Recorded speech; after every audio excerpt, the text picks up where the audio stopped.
Bonjour à tous. Alors, comment ça s'est passé votre pratique par rapport aux deux derniers épisodes? Hein? Moi, vous le savez, j'essaye de faire des liens et surtout, je vous veux en mouvement parce que c'est quand on est en mouvement qu'on peut tester et voir des résultats différents.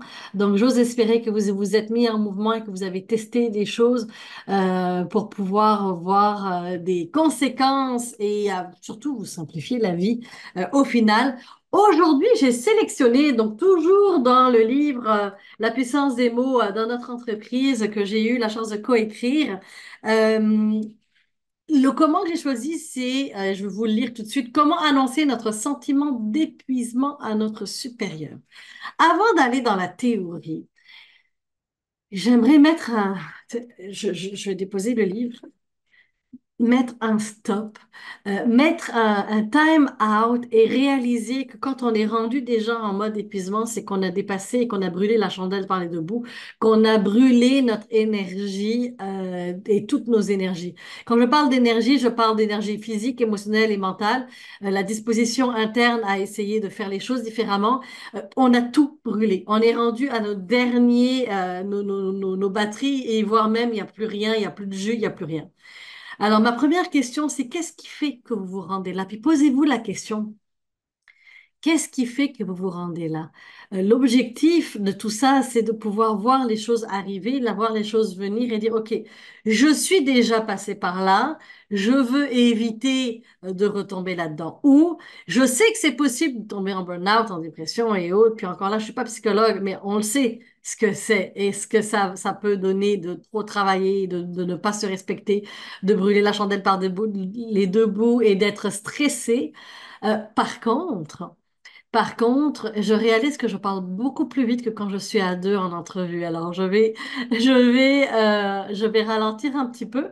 Euh, Par contre, ce que l'on veut, c'est de le réaliser à l'avance. Moi, j'appelle toujours de la prévention, c'est toujours mieux. On le sait, mais on pense souvent que ça n'arrive qu'aux autres et donc on ne se met pas en mouvement. Ou tout simplement, on est pris dans notre métro, boulot, dodo. Et le métro boulot dodo, ben finalement, on est en mode automatique robot où on avance. Et vous savez, les robots sont déjà là. On n'a pas besoin de devenir les robots. Commencez par réaliser les raisons qui font que vous êtes toujours sur le go, go, go. Je dois fournir, je dois aller vite. Il y a des moments pour tout. Je vous donne un exemple qui est très banal et en même temps qui va vous expliquer un peu comment équilibrer. Parce que je dis pas qu'il n'y aura pas de journée où il n'y a pas de go, go, go. Ce matin, je me réveille, 5h40, 6h, je suis au gym et à 6h30, je savais que j'avais un rendez-vous chez le dentiste pour nous quatre, donc la famille au complet. Rendez-vous, puis je vous amène dans ma vie personnelle. Là. Je vous donne un exemple et rendez-vous avec nous quatre pour le dentiste. Qu'est-ce qui se passe de mon côté? Normalement, mon gym, il dure 40-45 minutes. Je l'ai fait, mais je l'ai fait sans prendre trop de pauses, ce qui n'est pas génial pour le corps.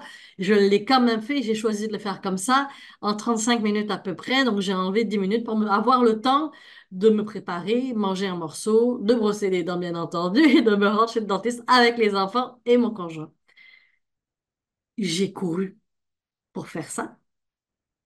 Et quand je suis revenue à la maison, j'ai pris le temps de me déposer.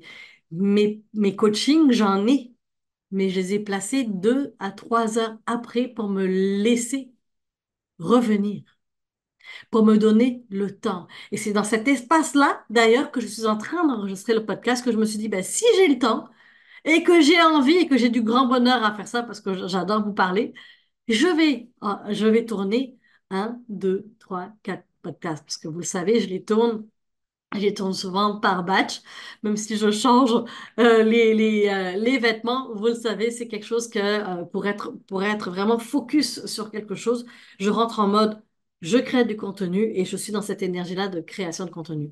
Quand je vais terminer cette partie-là de podcast dans ma journée, je vais passer en mode, j'enseigne, j'écoute, je donne, je reçois, on est dans l'aide et la collaboration. C'est deux énergies différentes. Et d'ailleurs, vous avez vu, ma voix a changé au moment où je suis allée dans cette énergie-là. Donc, ça ne veut pas dire que dans vos journées, Vous n'avez pas de gros pics de je dois faire, je dois produire et être rapide. Par contre, est-ce que vous pouvez éviter de mettre plein d'activités rapides dans la même journée? Est-ce que vous pouvez respirer entre chaque tâche? Et ça n'en tient qu'à vous. On en a parlé déjà la dernière fois par rapport à nos agendas. Est-ce que vous êtes capable de faire vos horaires pour qu'il y ait du loose un peu, beaucoup plus de respiration, beaucoup plus de légèreté? C'est encore à vous d'aller regarder pour éviter d'aller contre nature et aller avec votre énergie aussi. Ne me demandez pas de créer des formations à 18 heures le soir. Je peux avoir des intuitions le soir. Je vais écrire, oui, mais c'est la partie où je vais prendre du temps pour moi, pour me former, pour apprendre, pour me nourrir, pour pouvoir évoluer moi aussi, parce que je fais ce métier-là pour vous aider, mais j'évolue et j'ai de la formation continue que je me paye assurément depuis le début, c'est plus de 20 ans maintenant, parce que c'est ça, pour moi, c'est comme ça que j'avance. Mais je ne mets pas ma formation continue après une journée complète de team building, par exemple. J'ai besoin de me déposer, j'ai besoin de ralentir, j'ai besoin de voir quelle est mon énergie avant d'agir.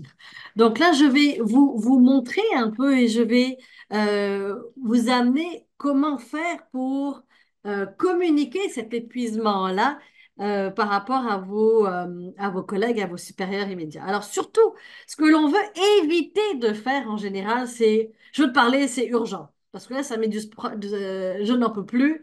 Ça met du stress sur l'autre. L'autre a ses défis aussi. Tu balais tout dans ma cour parce que tu sais que je suis efficace. Là, je n'en peux plus. C'est épuisant d'avoir à reprendre ce que l'équipe n'arrive pas à faire. Donc oui, c'est de la frustration, mais il y a d'autres manières de le dire. Je n'ai pas eu le choix, tu me l'as imposé. C'est la dernière fois que je fais des heures supplémentaires car ça m'empêche de passer du temps avec ma famille et je suis épuisée. Ou ça peut être aussi d'éviter de faire, mettre son superviseur devant le fait accompli et menacer d'obtenir un arrêt de travail, critiquer ses mauvaises pratiques de gestion, ne jamais apporter de solution aux problèmes.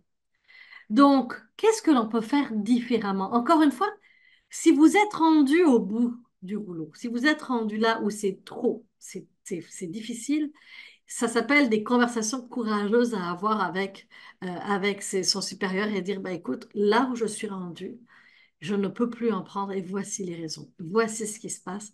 Je ne peux plus. Et là, je vais vous donner quelques phrases. Déjà, en premier, j'aimerais te faire part d'une situation qui affecte mon travail et ma vie familiale. J'aimerais partager quelque chose de personnel que je vis et que je ne sais pas encore pour le moment comment je vais m'en sortir et j'ai besoin de ton aide et de tes lumières, par exemple. Pouvons-nous en parler ensemble? Au cours des dernières semaines, j'ai accepté de terminer le travail à la maison, ce qui affecte ma vie de famille. Je trouve important d'en parler afin que nous puissions nous organiser différemment. Puis là, ce qui amène du travail à la maison, allez valider si c'est ce que votre employeur veut.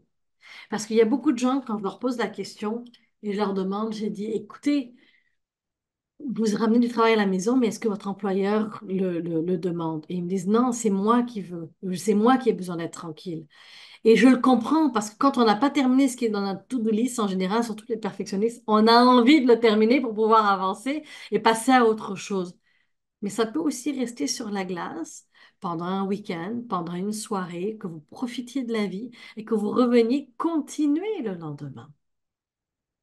Il n'y a pas le feu au lac. J'ai l'exemple d'une présidente d'entreprise que j'ai eu la chance de former qui me disait quand il y a un nouveau projet qui rentre, je m'assure à ce que mes équipes de travail et me donnent des délais en fonction de leur capacité et voir si les délais sont en lien et surtout respectent leur corps émotionnel, mental et physique. Est-ce que physiquement, c'est possible de le faire pour hier? Vous savez la réponse. Vous le savez la réponse. Et en général, c'est pas l'organisation qui le demande. En tout cas, de ce que je vois, moi, de mon côté, avec les organisations que j'aide, c'est souvent la personne qui est très perfectionniste qui va vouloir en faire plus.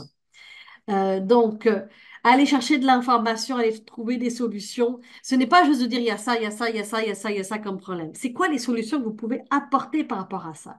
Vous pouvez aussi poser des questions aux gestionnaires.